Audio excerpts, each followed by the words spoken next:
Komið sælir áhandi góður og verið velkomnir í frétta- og umræðuþáttinn 21 á miðvikudegi. Já, einmitt og framundan við ætlum að ræða hinn svokallaða þriðja orkupakka eða Þórður Snær Júlíusson, ritstjóri Kjarnans og liðsmaður okkar, hann færi til sín Þórdísi Kolbrúnu Reykfjörð Gylfadóttur sem ráðherra þessa málaflokks.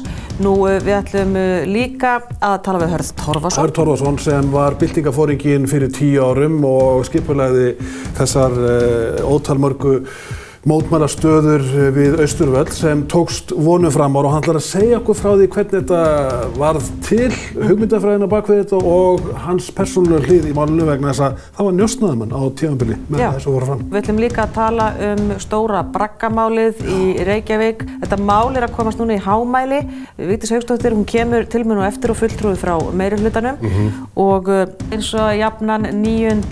október þá var friðarsúlan tendruð út í Viðey. Það var í gærkvöldi og Snædís Snorradóttir fór út í eynna og kíkti á.